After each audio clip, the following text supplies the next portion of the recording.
De alguna forma vamos a ver lo que son las terminaciones cervicales, principalmente de coronas. La clase de terminaciones marginales de otras restauraciones directas como inline y overline las van a ver con los que tengan la clase, que si no me equivoco hasta ahora todavía no la han tenido. ¿Ya? Entonces, pregunta para el público.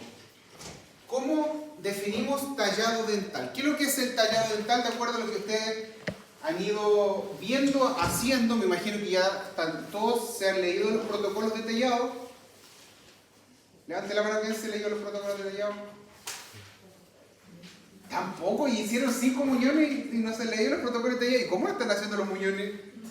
Así como se me ocurrió.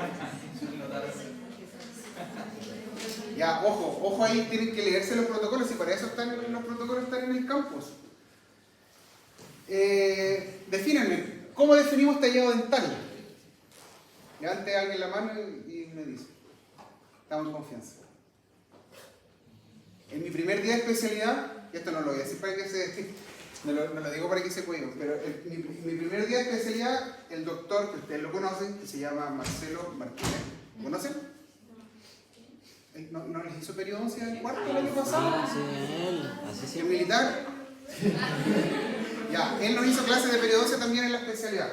Dijo, pregunten tranquilamente, porque no existen preguntas tontas, dijo. Solo hay tontos que consultan. Y ahí nos mató. Pero ese no es mi principio, así que pueden preguntar y pueden decir, y si se equivocan, lo vamos corrigiendo entre todos, y si yo no lo sé, lo averiguamos. Ese es como yo creo que el principio. Entonces, ¿cómo definimos tallado dental? Alguien que se la juegue.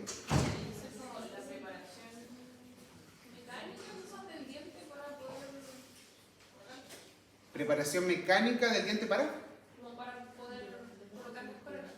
Para poner preparación mecánica del diente para ponerle la corona, ¿ya?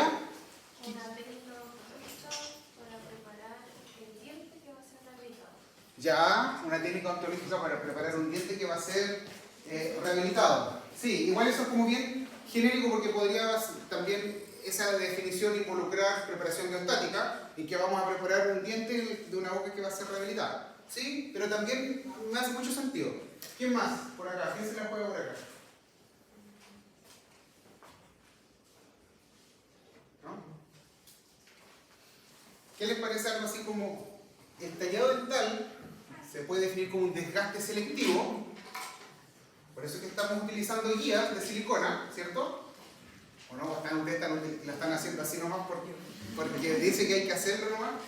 No, tenemos que ir. La idea es que vayamos entendiendo los procesos, porque cuando entendemos, yo sé que todo esto es nuevo y que no lo han visto antes y que a lo mejor no han tenido clase de esto. Pero dentro de lo posible, como ustedes, todos, yo siempre les digo en la primera clase, no sé si lo dije este año, pero si ustedes están en quinto año, es porque todos tienen de alguna forma un nivel de inteligencia de la más que la media, por decirlo así. ¿Ya? No es como para que se crean el cuento ni para que menosprecien a nadie, porque todos valemos como seres humanos, la dignidad es igual para todos, independientemente de que una persona sea más o menos inteligente. Pero, si ustedes están en quinto de odontología, es porque son más inteligentes que la media.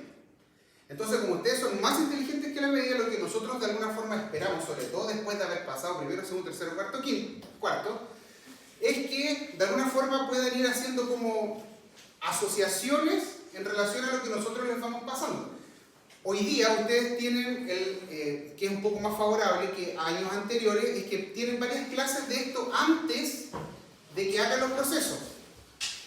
A nosotros nos pasaba mucho antes que las clases de tallado se hacían por ahí por noviembre. Entonces cuando ya nosotros habíamos tenido que aprender solo, todo el proceso así como a duras penas. Pero si ustedes ya empezaron a hacer tallados en zócalo y empezaron a hacer guías en zócalo, la idea es que podamos ir haciendo las asociaciones. Entonces, el tallado dental puede definirse como un desgaste selectivo de la estructura del diente a través de un instrumento especializado, que son las puntas con diamante, que vamos a tener diferentes grosores, que no es el objetivo ahora, con el propósito de poder crear espacios adecuados para instalar una restauración protésica. Eso es casi como de libro. ¿Ya?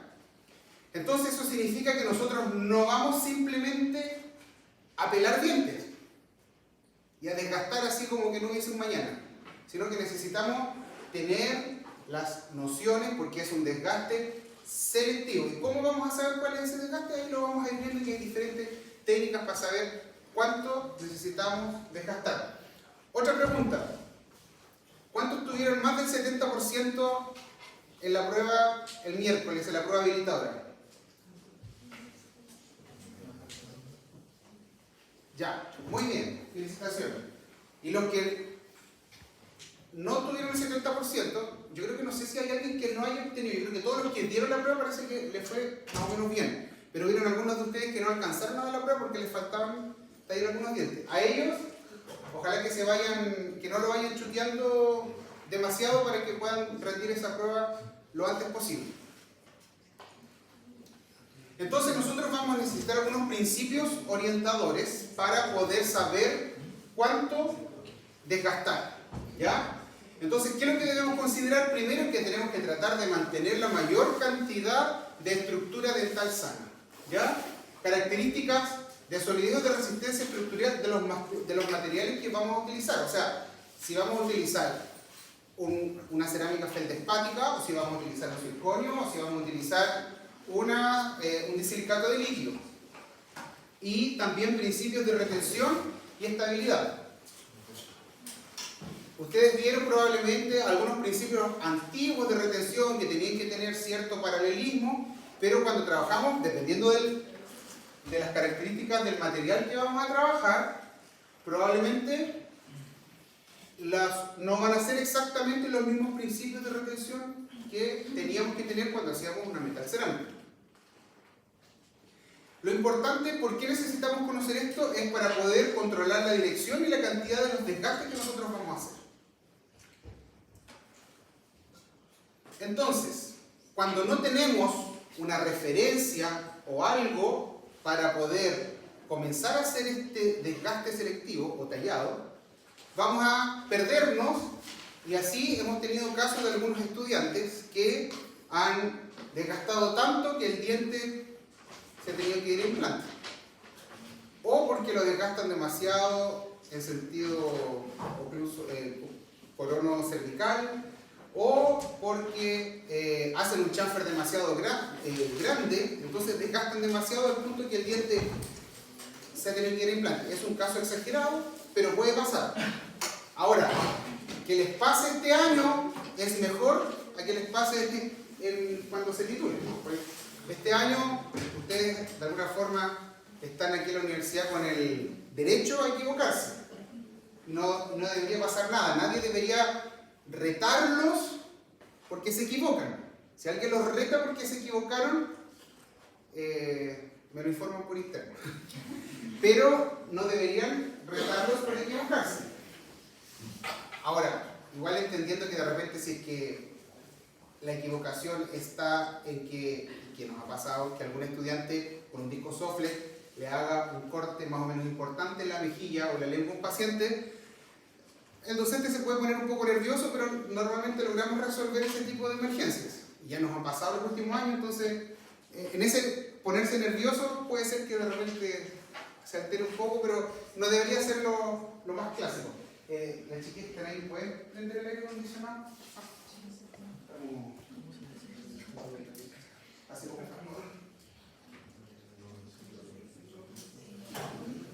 ya. Entonces, cuando nos perdemos de cuánto necesitamos desgastar, vamos a ir a desgastes innecesarios, podemos un diente vital, porque hoy día trabajamos mucho con dientes vitales, podríamos llevarlo a una endodoncia innecesaria. Debilitamos la estructura del diente y podemos tener pérdidas significativas de retención, estabilidad.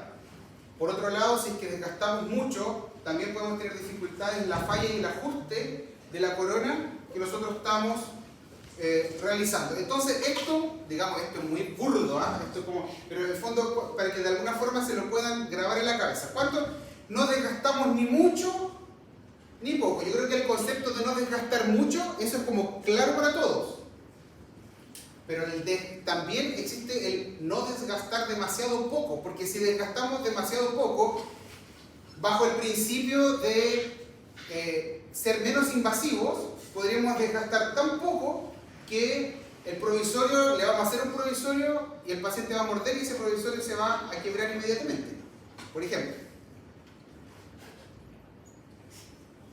Entonces, algunas técnicas para formas de tallar, en donde vamos a tener, necesitamos referencias previamente establecidas.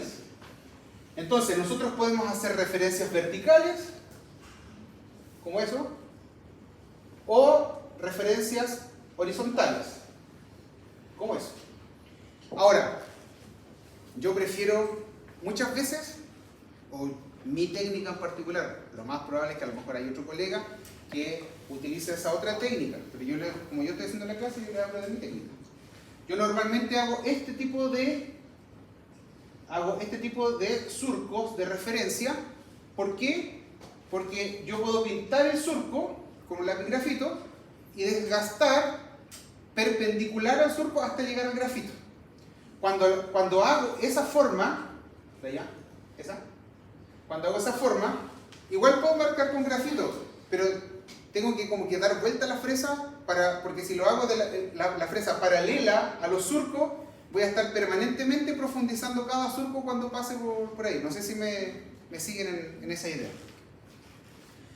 Entonces, cuando se realicen surcos de orientación, dejarlos un poco más o menos profundo que lo que nosotros pretendemos, porque de esta manera vamos a, digamos, poder al final hacer un acabado y un pulido final que obviamente nos va a desgastar todavía un poquitito más de la profundidad que realmente queremos de acuerdo al material que vamos a utilizar. Otra forma que algunas personas hacen es tallar la mitad del diente. ¿Se fijan? Entonces tallan la mitad, ven los grosores, ven que esté todo bien y después hacen el tallado de la otra mitad. Ahora, esta es una fresa que nosotros podemos utilizar si no tenemos, porque no está en el kit, esa otra fresa que les apareció en la imagen anterior. Pero esta sí está en el kit, que esta es una fresa de 0,18. Entonces, si tenemos 1,8 milímetros del grosor de la fresa y tenemos 1 milímetro del vástago de la fresa, entonces vamos a tener que, cuando nosotros nos apoyemos con esta parte en el diente paralelo a su eje, ¿qué es lo que va a pasar? Que nosotros vamos a hacer un surco de 0,4 milímetros. Ahora, si yo pongo la fresa perpendicular al diente, me va a hacer un surco hasta que pasemos al otro lado. ¿Se entiende? Entonces necesitamos utilizar esto, que es el vástago de la fresa, como tope para poder ir creando los surcos. ¿Cómo sabemos que llegamos al tope? Muchas veces porque deja un poco negro la zona del diente que digamos que no está desgastando. No sé si ustedes algunos ya lo vieron ya cuando han hecho desgaste en su zócalo. Entonces, algo que es muy importante, que utilizar estas técnicas de los surcos, de tallar la mitad del diente, consideran de que nosotros tengamos el diente de la forma del resultado final que nosotros vamos a tener. Por eso es importante los encerados diagnósticos. Porque si yo tengo un diente que está palatinizado o levemente palatinizado, yo necesito 1 milímetro de desgaste, pero la corona de ese diente va a ir en la misma posición que los dientes vecinos, por lo tanto va a quedar más ancha hacia vestibular. Entonces, ¿qué va a pasar en ese diente? Probablemente, si el grosor de mi material es de 1 milímetro, a lo mejor no voy a tener que desgastar 1 milímetro del diente, sino que solamente voy a necesitar desgastar tal vez 0,3 milímetros. ¿Se entiende la lógica? ¿Sí o no? Si no, lo decimos de nuevo de otra manera. Que si un diente está en una posición que no es la posición ideal a la cual nosotros vamos a llegar, por ejemplo, está más palatinizado, lingualizado, o está con o igual podemos ver un diente que esté con una giroversión, lo que nosotros vamos a tener que desgastar va a ser lo que esté más hacia vestibular, pero lo que esté más hacia palatino probablemente no va a ser necesario que lo desgastemos completo. ¿Ya? Lo importante siempre va a ser que haya un margen que esté marcado. Entonces, por eso es que aquí dice que considerar estas técnicas presuponen tallados sobre dientes sanos, en caso de que queramos cambiar color, o reconstituidos, que ustedes pueden reconstituir el diente, que van a considerar su anatomía y posición en el arco dental adecuadas y acorde a la planificación final. Por eso es que es súper importante poder hacer un encerado diagnóstico. Porque cuando nosotros hacemos un encerado diagnóstico, podemos tomar una llave y después llevamos un bisacril. ¿Conocen el bisacril?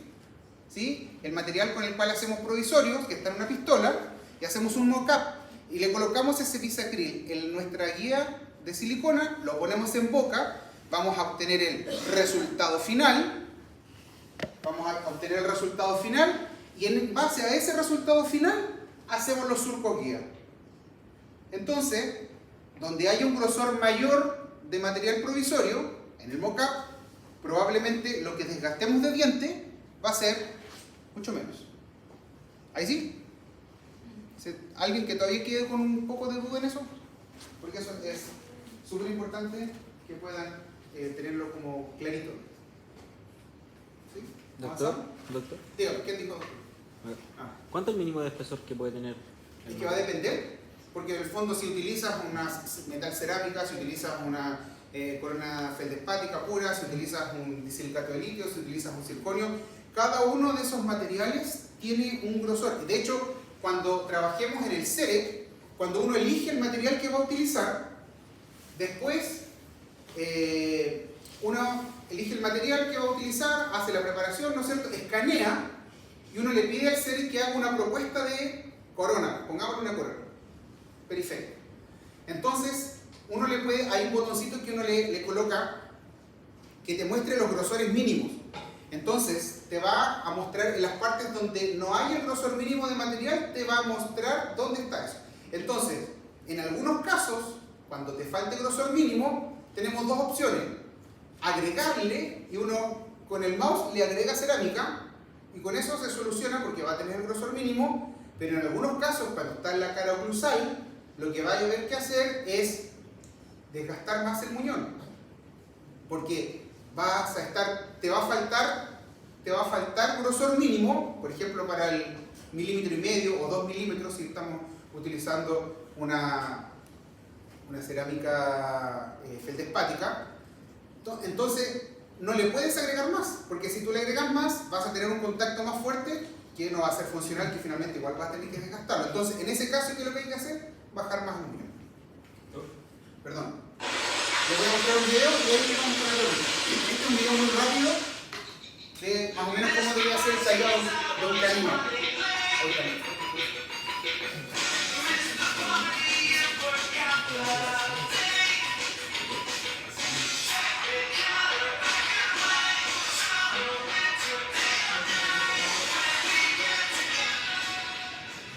Ahí sí, se fijan que se hace el surco, tallado en guía, y después en zonas interproximales utilizamos fresas muy finas. Cuando estemos trabajando en dientes, ahí por favor les pido que ustedes coloquen alguna bandita metálica, sobre todo al comienzo, capaz que después no va a ser tan necesario, pero sobre todo al comienzo es importante para dañar lo menos posible, porque si ustedes le mandan un fresazo a la banda metálica, probablemente igual van a haber tocado el diente del lado.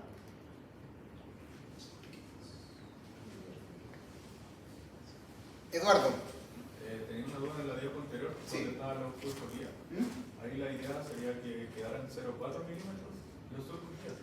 Claro, con esa fresa nos quedan los surcos guías en 0,4 milímetros. Entonces después nosotros, cuando preparemos todo, nunca va a quedar exactamente, porque esta cuestión nosotros no somos robots ni somos máquinas, ¿te fijas? Ese es como, lo mínimo que te va a quedar son 0,4. Pero probablemente tú vas a desgastar y vas a tener 0,5, 0,6. Y si después retocas con una fresa al final, como para terminar de darle la forma, a lo mejor va a estar desgastando 0,7, 0,8 o hasta 1 milímetro. ¿Te fijas? Entonces, eso es para una referencia para un desgaste vestibular. Si van a hacer el desgaste oclusal, no van a hacer 0,8. A lo mejor van a utilizar una fresa de 1 milímetro y la van a pasar y la van a usar como para poder marcar el desgaste oclusal. ¿Te fijas? Pero estamos viendo ahí el desgaste vestibular. Entonces, ya tenemos consenso de que desgaste dental no es lo mismo que tallado dental, ¿no es cierto? Porque el tallado es un desgaste pero selectivo. Entonces, para esto nosotros necesitamos una planificación, lo cual nos va a permitir una visión anticipada. ¿Y de qué forma? A través de un encerado diagnóstico. Por eso es que es tan importante el encerado diagnóstico.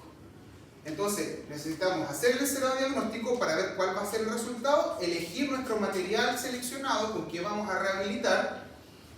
Con nuestro encerado diagnóstico vamos a poder ver la posición y la anatomía del diente que estamos rehabilitando, y con eso vamos a poder hacer una guía de silicona. Por otro lado, con el material seleccionado vamos a poder elegir y saber cuál, de acuerdo al tipo de material, la solidez estructural de ese material. Que no es lo mismo, colocando dos extremos, una cerámica feldespática que un circonio. Y eso nos va a permitir también entender y saber cuál es el espacio necesario. Y con las guías de silicona, sabiendo cuál es el espacio necesario, nosotros hacemos finalmente nuestro tallado dental. Entonces, el paso a paso, por decirlo así, es el siguiente. Primero planificamos por un encerado diagnóstico, en donde vamos a ver la anatomía y la posición a la cual nosotros queremos llegar. Elegir el material de restauración para saber cuáles van a ser nuestros espesores necesarios. Entonces aquí tenemos un caso. Tenemos un caso donde hay 10 temas y que se hace un encerado diagnóstico. Después de eso vamos a hacer sobre el modelo con el encerado, vamos a confeccionar nuestras guías de silicona. Entonces se recorta la impresión siguiendo las caras oclusales y los bordes incisales. Esto, como ustedes ya lo vieron en el tema de las guías, ¿ya? Esto es como un resumen general, como un recopilado de lo que ustedes de alguna forma ya han ido viendo. Recortamos la parte vestibular más o menos 1,5 milímetros sobre la línea incisal, como se ve aquí. Luego confeccionamos otra guía con un espesor de 7 a 10 milímetros para casos de poca extensión. Ahora, cuando son casos de más dientes, la guía no puede tener menos de 10 milímetros porque si no, se transforma en una guía demasiado flexible. Y ahí también hace con que podamos, al posicionarla, al quedar demasiado flexible, puede hacer que también nos dé una falla en cuanto tengamos que desgastar. Nunca guía de menos de 7 milímetros. Ojo, que yo de repente he visto unas guías que las aplastan tanto con los dedos que al final quedan casi de papel. La silicona debe cubrir al menos un diente adyacente para cada lado. Si vamos a trabajar en la 1.1 y en la 2.1, por lo menos la guía tiene que abarcar de la 1.2 hasta la 2.2, mínimo. Si puede abarcar un poquito más, mejor, porque eso le da estabilidad al momento de posicionar la guía. He visto también unos tallados que hacen con unas guías que son, apenas agarran como 1 milímetro del diente de un lado, 1 milímetro del diente del otro lado. Eso no sirve, ¿ya? Y considerar al menos 10 milímetros sobre la encía. Aquí, ¿se fijan? Esto es cuando utilizamos nuestra guía de referencia para tallado. Cuando utilizamos la guía para provisorio, ojo, que son dos guías diferentes. Todos tenemos claro eso, ¿cierto? Guía de provisorios es una y guía de referencia es otra. Porque he visto unas guías que supuestamente son para los provisorios, y digo supuestamente son para los provisorios porque les hacen unos cortes en B a nivel de troneras, o intentan llegar a nivel de tronera, pero quedan como dientes de tiburón. ¿Se han fijado algunos que agarran encía y hacia abajo? Ya, eso es una mezcla de dos guías que no nos sirven ni para una ni para la otra. La guía que es para hacer un tallado tiene que tener 10 milímetros por lo menos de encía para que se pueda afirmar bien al momento de posicionarla. Pero nuestra guía para hacer nuestros provisorios tienen que tener, que son parecidos igual a la otra, que por lo menos tiene que ser 1 o 2 dientes laterales de los cuales vamos a estar trabajando. El grosor también tiene que ser así, porque si no pasa que si son muy finas, ustedes le colocan el material provisorio, el acrílico, el bisacril, lo colocan y al apretarlo, como está muy blanda la silicona, terminan aplastando el provisorio y el provisorio sale de cualquier manera, menos de la forma como lo teníamos planificado. ¿Ya? Pero la diferencia va a ser en que nosotros vamos a recortar la tronera y a nivel del cenit, lo más cercano posible a nivel del cenit que tengamos marcado en nuestra llave de silicona. ¿Ya? Entonces cortamos y recortamos. Entonces va a tener esta forma la llave de silicona. Más adelante van a aparecer algunos ejemplos. ¿Para qué? Para que pueda escurrir la mayor cantidad de material sobrante y lo que quede ahí sea prácticamente el ajuste que después se hace al provisorio es mucho menor. Entonces, después comparamos la posición de las guías en boca con la posición sobre el modelo inicial y observa los espacios que están entre los dientes. ¿Se fijan? Esto es el modelo original, pero la llave se hizo en base a los modelos con el encerado. Entonces, ahí tenemos los espacios. Entonces, este diente, si le queremos hacer una carilla, vamos a tener que desgastar más o menos que este otro diente de acá. Menos, ¿cierto? Porque ya tenemos, entre comillas, espacio. No es que tengamos un desgaste, pero tenemos espacio para nuestro material. Pero aquí tenemos menos espacio y aquí no hay nada. ¿Se fijan? Aquí no hay nada. Entonces este es un caso típico cortito donde quieren mejorar con carillas, se hace un encerado, se coloca, se posiciona y ahí vemos que vamos a tener que desgastar bastante en esta zona. Aquí no tanto, pero sí ahí. En los laterales que son más finos, probablemente no va a haber que desgastar casi nada en las zonas proximales, pero sí por vestibular. ¿Alcanzan a percibir eso? Sí. Ahí, ¿se fijan? En cambio aquí, la llave de silicona de referencia está prácticamente tocando el diente. Entonces ahí vemos los espacios que se necesitan. Ahí después de haber hecho un tallado preliminar, vemos que ya generamos los espacios interproximales y después se hace el ajuste de la terminación del tallado. Entonces ahí, ahora sí tenemos los espacios necesarios para la cerámica que vamos a utilizar. Y ahí está el caso terminado.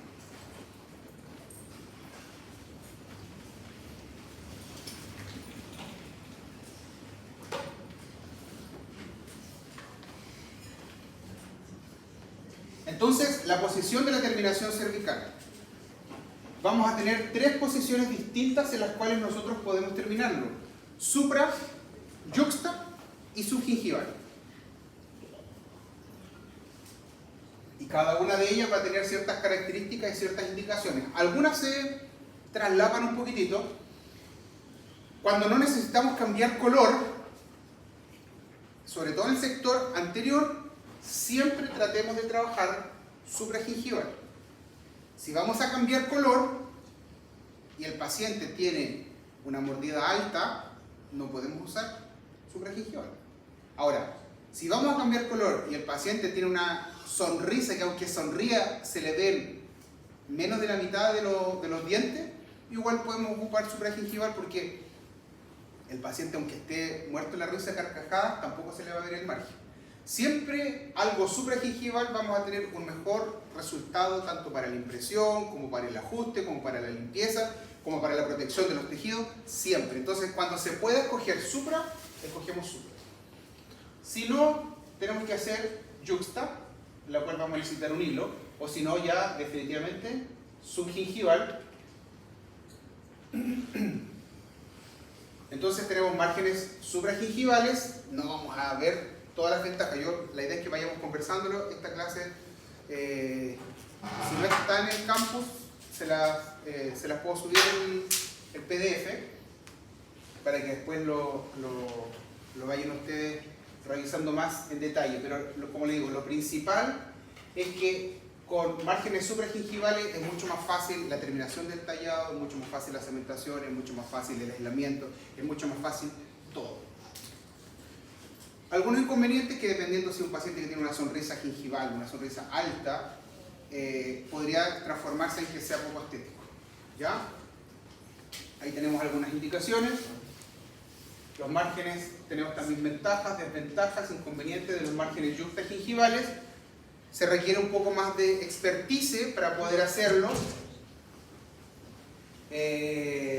Podrían eventualmente tener, dependiendo del material que utilicemos, igual podríamos tener un problema estético si utilizamos un material metal cerámico, por ejemplo, que hoy día poco se usa, pero en algunos casos igual hay que usarlo.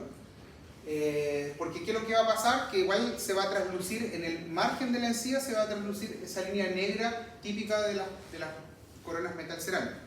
¿Ya? Entonces las indicaciones son muy similares que la supragingival, pero donde ya haya, digamos, una muestra del el margen gingival en la sonrisa. Doctor, disculpe, quería hacer una consulta porque la verdad es que a mí me ha costado harto hacer reuniones y sobre todo el dejarlo a nivel yuxtagingival porque siempre me queda más supra y el doctor me dice que tengo que bajarlo más. ¿Cómo lo hago? Porque a mí me da como un poco de susto pasarme y como pesarme más. ¿Cuál es el movimiento para no desgastar más? De más. Sí, de más. Experiencia. Tallar, hacer el zócalo y después en boca, porque eso finalmente es lo que te va a ir regulando. Uno siempre puede tener referencias, pero que de repente a uno no se le pasan, a todos se nos pasan. Hasta los rehabilitadores que llevan más años, igual a veces, porque el supra es muy claro, pero entre el juxta y el subgingival, ahí es donde está esa línea, delgada línea roja, que de repente tú puedes ir en tu cabeza diciendo voy a hacer un juxta, y ¿qué pasa?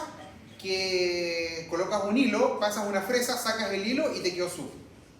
Entonces, solo como referencia, yo dejo el margen lo más cercano a la encía con mis fresas normales de tallado, que serían las azules.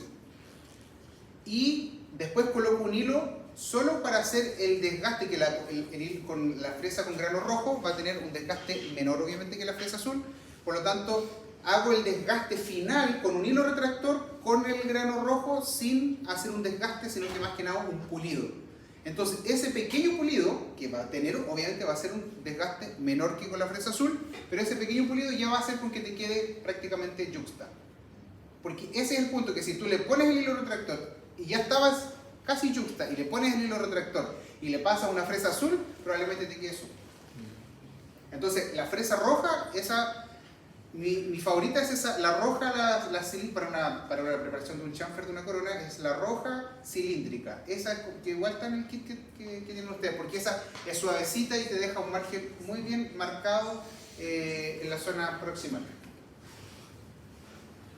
Y los márgenes subgingivales, hay algunas ventajas, son más estéticos, pero la parte periodontal, digamos, si es un paciente con un biotipo de encía gruesa, probablemente no le va a pasar nada. Pero si es un biotipo fino, sí vamos a tener algunas dificultades y algún tipo de recesión, como eso que ven ahí. ¿Se fijan?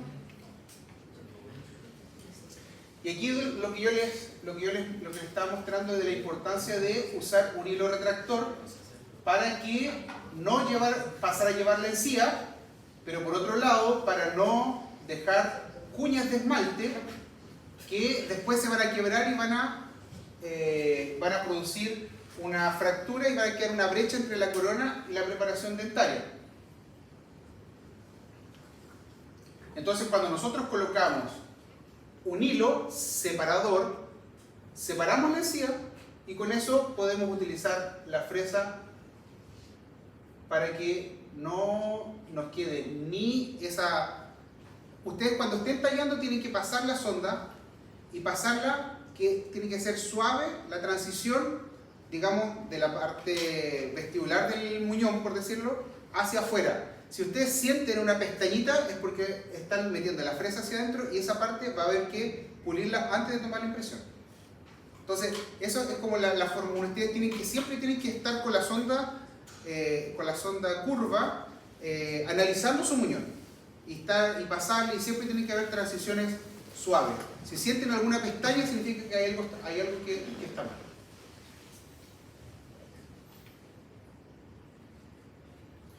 Ya, y dentro de las terminaciones que nosotros podemos hacer, ojo, repito de nuevo, prótesis fija, ¿ya? No prótesis, coronas, no restauraciones indirectas como incrustaciones, overlay, o de ese tipo, sino que para las terminaciones, son las que vamos a ver ahora, ¿ya? Porque no vamos a hacer un overlay con una terminación de este tipo, ¿ya? Siempre son mucho más suaves y probablemente vamos a necesitar hacer biseles o mini chamfer. Entonces, ¿cómo vamos a definir estas terminaciones? En la zona que conecta la porción intacta del diente con el punto más apical de la preparación dental. Aquí. Entonces podemos tener una terminación tipo chamfer, una terminación recta, que se llama, ¿por qué? Porque se utiliza una fresa que no es redondeada, sino que es recta, por lo tanto nos va a hacer un ángulo de 90 grados, y un hombro recto con ángulo redondeado. Esas son las clásicas, ¿ya? Que se utilizan. Nosotros, ¿con cuál nos vamos a quedar principalmente? Con esta. Pero es importante que sepan que existieron las otras. Existían también los filos de cuchillo, que tienen sus ventajas, sus desventajas. No sé si alguno de ustedes, capaz que este año le toque hacer alguna corona metálica en pediatría. Cuando trabajamos en coronas metálicas, normalmente hacemos un filo de cuchillo, que ese simplemente es un desgaste casi como si fuera un bisel, en donde después adaptamos la corona. Hoy día podemos utilizar, y que algunos les dicen filo de cuchillo, pero no es tan así, que utilizamos un chamfer pequeño. Fíjense ese chamfer que está ahí, es un chamfer que es muy pequeñito y que se requiere bastante expertise para poder hacerlo. Esta foto la saqué de un grupo que se llama M-Vision, en donde es un gallo de Ucrania, que él se caracteriza por dar cursos y él hace como rehabilitaciones completas. Después les voy a mostrar un video que hace este colega. Y él trabaja todo con microscopio. Entonces él se sienta, coloca un microscopio y talla y prepara todo con microscopio. Por eso es que él logra estas terminaciones. Pero lo que es más fácil reproducir y que tiene un funcionamiento muy bien es el chamfer tradicional, que lo vamos a lograr con una fresa de terminación redondeada, que puede ser cilíndrica o troncocónica de punta redondeada. Okay. Pero la terminación de la dipo pasada tenía un grosor mínimo de chamfer. Si nos piden cierto grosor mínimo 1.5, es inútil que sea tan mínimo el grosor del chamfer. Lo que pasa es que en esos casos que te estaba mostrando ahí en esa diapo pasada era como para mostrarles que existe ese tipo de preparaciones, porque incluso en algún momento, que hoy día ya está como muy en bajada, pero en algún momento estuvo muy en boga en los rehabilitadores así como más famosos, es hacer rehabilitaciones no prep, o sea, no hacían ninguna preparación. Simplemente sacaban tal vez una parte retentiva, tomaban la impresión y colocaban los fragmentos de diente que faltaban. Ahora, para hacer eso, tiene sus indicaciones, pero son muy específicas porque siempre el laboratorio, porque es imposible que el laboratorio te mande algo tan fino sin que se quiebre. Pero ¿cuál es la forma de hacerlo? Es que el laboratorio lo manda más grueso, más ancho, tú lo cementas y después de que está cementado, se pule y se hace una terminación de pulido con fresas de pulido y ahí se logra una transición homogénea sin que nos quede un hombro. Entonces aquí tenemos las ventajas del chamfer, que es más, sobre todo que es más fácil de hacer y más fácil de identificar en una impresión por el laboratorio, y además al ser redondeado, obviamente, no va a entrar en discusión con la cerámica. Recuerden que siempre cuando estemos con cerámica no podemos tener nada agudo, ni el muñón puede estar agudo, ni los ángulos pueden ser agudos. Todo tiene que estar con una transición suave y redondeada. Esta es la muestra cómo se ve una preparación de un hombro.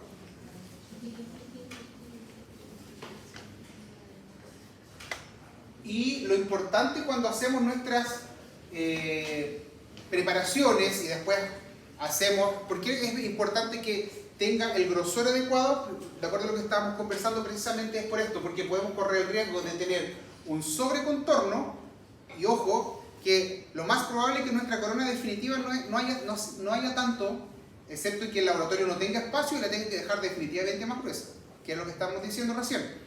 Pero en donde más tienen que colocar mucho ojo en esto es en sus provisorios, porque los provisorios, si es que no los pulen bien, si no los dejan bien ajustados al margen y los dejan sobrecontorneados, vamos a tener acumulación de alimentos. Podemos incluso, si es que el paciente se nos pierde por 1 o 2 meses, el paciente volver con una enfermedad periodontal. Gracias. No podemos seguir avanzando hasta que no solucionemos eso. Entonces, la morfología que le damos a nuestro límite cervical nos va a permitir dar el espacio suficiente para que el material de restauración, de modo que podamos respetar este perfil de emergencia. ¿Cuál es el perfil de emergencia? El concepto se define como la inclinación de la superficie dentaria a nivel del surco respecto al eje axial del diente. Entonces, el perfil de emergencia es lo que nos va, de alguna forma, a permitir que la cerámica nazca en nuestro diente como si fuera el esmalte natural del diente. Y por eso es que es importante que en nuestras impresiones nosotros podamos imprimir no solo el margencito de nuestro chamfer, sino que cuando sacamos nuestro segundo hilo retractor, como nosotros vimos en la primera clase, y ustedes le meten la silicona liviana y soplan la silicona liviana y esa silicona liviana se mete al surco, entonces después cuando se hace el vaciado, el laboratorio ve parte de la raíz de la preparación. Al tener esa parte de la raíz, va a poder hacernos un perfil de emergencia que no sea sobrecontorneado ni que sea subcontorneado, y nos va a poder hacer una emergencia que sea lo más parecido al diente. Doctor, entonces cuando se toma la impresión se sacan los 2 hilos, no se deja como el... Eso es lo que en la primera clase. Se coloca un hilo que va al fondo y ese no se saca el superficial para que se genere ese espacio real, que es un espacio virtual, se genera un espacio real, colocamos la silicona y el tip que les di, ¿se acuerdan cuál era? Soplar la silicona liviana. Porque cuando soplamos la silicona liviana se invagina dentro de ese surco, entonces después cuando el laboratorio hace el vaciado, incluso en algunos casos pasa que cuando les mandan a ustedes el vaciado para probarlo, vienen hasta con pedacitos todavía de silicona adentro del surco, que después con una limita, con una sonda, es fácil sacar. Este es un video que es del colega de Venevisión. Miren cómo hace la llave y cómo recorta miren cómo está recortada la llave del provisorio. ¿Se fijan cómo está recortada? No tiene esas tremendas gualetas hacia arriba que he visto en algunas llaves por ahí.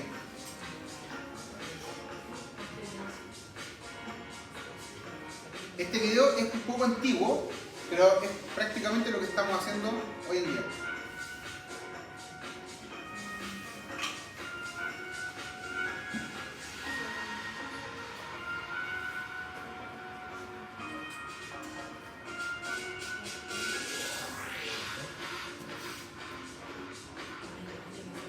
¿Se fija que está con un microscopio trabajando?